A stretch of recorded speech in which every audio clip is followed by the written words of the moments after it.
The tragic stampede in Sana'a proves systematic starvation policies of Houthis imposed on Yemenis.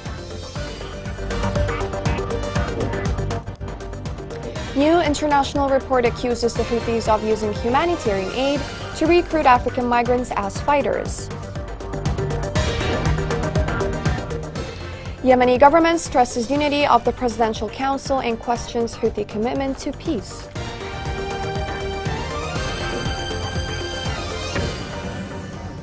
Welcome to Yemen Today TV. This is the English News with me, Shazad Delbey. The catastrophe that took place in Sana'a last Wednesday, hours before Eid, shows the true cost of Yemen's humanitarian crisis. It also reveals the systematic Houthi policy of starvation against Yemenis in their areas under their control. This report has more details. Dozens of Yemeni families quietly mourn their children who died in the stampede that occurred in Sana'a days ago, as hundreds gathered at a school to receive cash assistance distributed by a commercial group. After approximately 85 people were killed and over 150 were injured while attempting to receive cash assistance of no more than $9, the mourning families opt to bury their loved ones without awaiting the results of the investigation pledged by Houthis. Instead, they agreed to receive a sum of $2,000 from zakat revenues as a compensation for each family. Additionally, Sana'a's Union of Chamber of Commerce resolved to award each family $5,000 as restitution for their losses. According to sources, since the Houthis cut off salaries for employees 7 years ago, joining their fighting camps became the only way to obtain a monthly salary and monthly food rations. When people heard of $9 aid distribution to each person on that fateful night, some encouraged their children to attempt to get a sum that would help cover the expenses of Eid al-Fitr, but they lost all their children. The Houthis tried to use the incident, which remains shrouded in mystery, as a pretext to attack the commercial group that was distributing aid funds. They stormed the group's offices and arrested 2 of its owners. The Yemeni people have held the Houthi group responsible for the country's dire situation, which began with the coup, continued with the seizure of the employees' salaries as well as state revenues, and climaxed in the imposition of multiple taxes and the doubling of zakat amounts. Food aid became one of the weapons the terrorist Houthi militia is using against humanity. According to a recent international report, the rebels are using food aid to recruit African migrants as fighters and send them to war fronts. This report has more details. The Houthi militia has subjected African migrants to profound practices and violations over the past years, including killing, imprisonment, forced deportation, forced participation in sectarian activities, and recruitment to fight against government forces. Last month, the Houthis announced a project to distribute food baskets to African refugees. They claim that the distribution is part of the charity programs during Ramadan month. According to the sources, the militia said that refugee families who received these food baskets had to agree to enroll their children and youth in sectarian culture courses and participate in events. They indicated that these food baskets are a means for the Houthi militia to obtain data and information about the refugees regarding their numbers, residence addresses, sources of income, and economic activities. The militia imposed various royalties on those who practiced any profession, similar to what's happening with Yemeni sellers and shopkeepers. The sources stated that the Houthi militia provided food baskets to African refugees at different times to lure them and uncover their data, as the recipients are forced to offer complete statements about themselves. The Houthi militia's claims of caring for African refugees and caring for their humanitarian conditions contradict the violence and repression they practice against them, accusing them of posing a danger to society and entering the country illegally.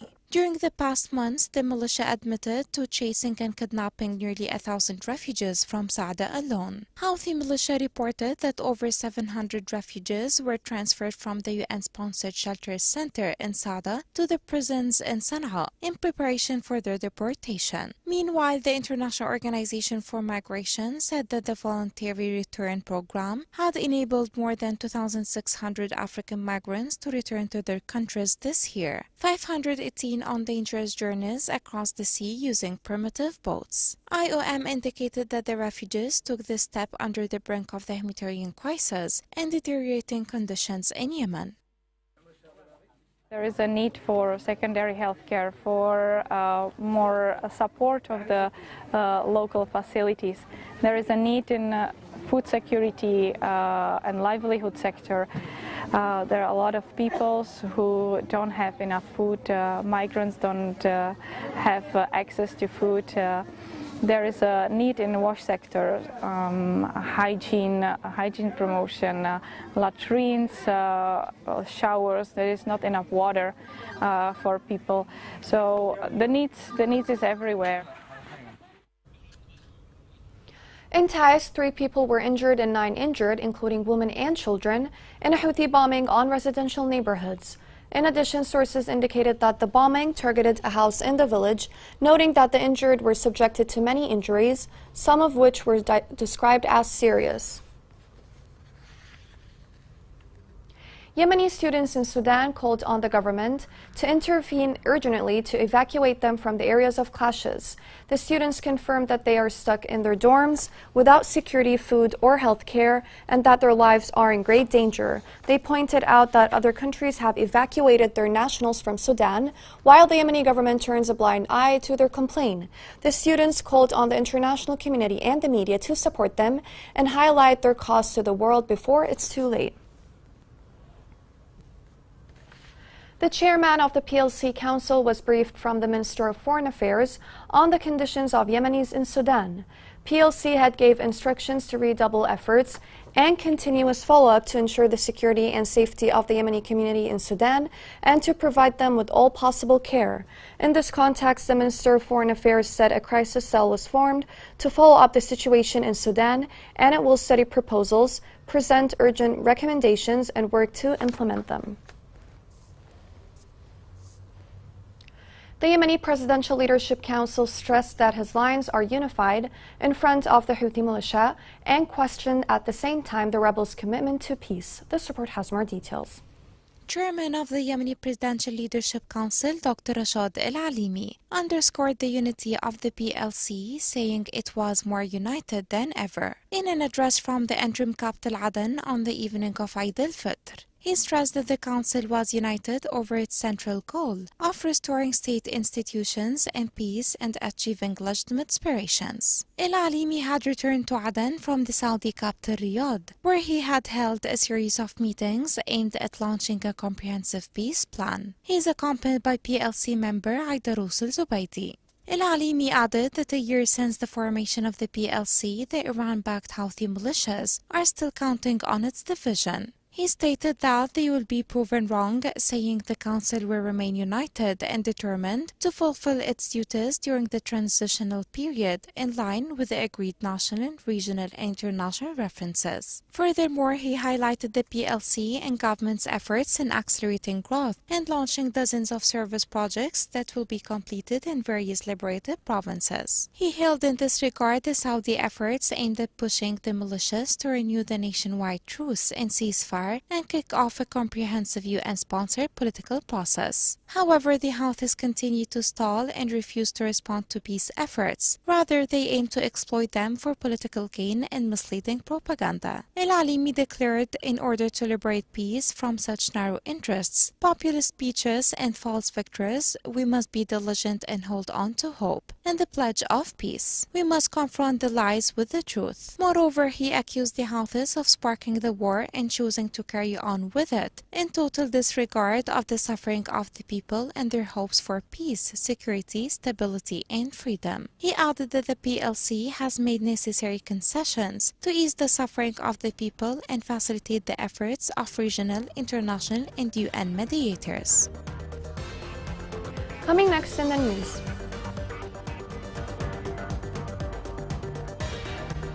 In Al-Mahra, people continue to maintain Eid traditions over the years.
Welcome back. Leaders of Al-Dala Battle Axis, led by Brigadier Al-Awaqli, visited the front lines north of the governorate and conveyed to them the congratulations of the Supreme Command on the occasion of Eid al-Fitr. He praised their commitment and gave them financial and food assistance as an Eid gift. This report has more details. The heroes of the joint forces spent the blessed Eid al-Fitr holiday in the size of honor on the north and west fronts of Al-Dala, away from their homes and families. Out of their belief in their cause and duty, they see that their biggest holiday is the day of the liberation of the Yemeni Republic from the Houthi militia. Leaders of Al-Dala Combat Axis visited the front lines north of Al-Dala. They conveyed the congratulations of the Supreme Command on the occasion of Al-Fitr feast. We congratulate the political leadership with the Eid, and we convey congratulations to the fighters in all fronts. We also send a message to the Houthi militia that the injustice to the people under their control will have grave consequences. In particular, after the stampede in Sana'a a few days ago, which occurred due to the poverty and the need of the people there. The fighters confirmed their high readiness to implement the PLC directives in any place and time. In Habir al-Abdi sector, the commander of the 6th Battalion inspected the fighters' artillery and conveyed to them the congratulations of the political and military leadership. He praised their continuous sacrifices and urged them to raise readiness and vigilance in order to confront any Houthi attempt to penetrate. We visited the fighters on the fronts. We send our regards to the heroes of the governorate. The Houthi enemy should be certain that peace didn't come yet. These militia did now honor their pledges since 2014. We must not trust them. We will continue fighting them until we liberate Sana'a. The stampede that took place in Sana'a comes in a series of terrorism and oppressive acts that are practiced against people in Sana'a due to the Houthi measures. What happened is a sign that the Houthi control is coming to an end. The fighters are stationed on the outskirts of a number of Al-Dala fronts and are believing that their mission will finish only with ending the Houthi coup. People in Al-Mahra are used to Eid traditions despite the war and hard economic conditions. This report has more details. Al-Mahra's areas transform into mini festivals of delight throughout the holidays, infusing this province's tradition, history and natural beauty. Every year, the local elders are eager to teach their grandchildren these chants and poems so that the traditions would be remembered and carried on from generation to another. We try to preserve and respect these customs, and if we do not practice them, we do not feel the feast or the Eid. Hence, their unique rituals begin with greetings and hugs before being divided into several groups, with the elderly leading and the young and toddlers following. We come from the mosque chanting a zamil, heading to the judge's house, which is the house of the judge's ancestors.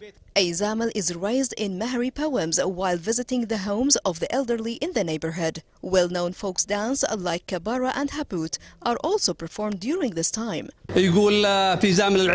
Like every Eid, familiar verses of poetry are recited in Eid al-Zamil as we walk in the street of the neighborhood heading to the fort of Bin Zaid and the senior religious figures and judges in Al-Ghada. Al-Mahra governorate's homes are open to visitors during Eid, and there are tasty treats available like the Mahri porridge feast, along with cafe, which are habitual for the Maharis on this occasion. Throughout the whole Eid, poetry recitings are given in Al-Mahri and Arabic Zamil. Although these traditions and practices vary from district to another, inhabitants continue to pass them down via their families and carry out these ceremonies every Eid. USAID said the total humanitarian funding provided by the United States of America to Yemen since the beginning of this year has amounted to more than $600 million. USAID said that the total funding will be distributed to a number of United Nations agencies and implementing partners to implement humanitarian activities and protection programs for millions of people.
The World Health Organization announced that nearly 24,000 cases of measles, dengue fever, and cholera had been recorded in Yemen. In addition, in a press conference, head of the health emergency team at WHO said that more than 23,000 cases of measles, dengue fever, and cholera were reported in Yemen. The figures revealed indicated that the most reported cases were measles, with more than 13,000 new measles cases reported. Owners of remnants complain about the refusal of exchange companies in Houthi-controlled areas to process their foreign remnants in hard currency. In addition, the exchange rates of the Yemeni riyal in Sana'a recorded a recovery, but economists warned that this recovery is not a real one.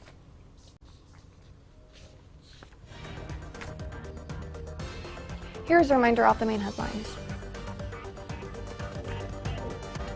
The tragic stampede in Sana'a proves systematic starvation policy of Houthis imposed on Yemenis.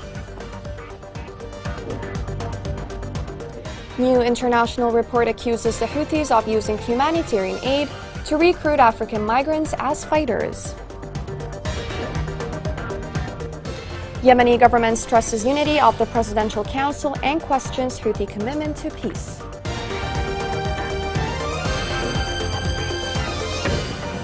This is the end of the news. It was Shazab Al-Ba'i. Thank you for watching.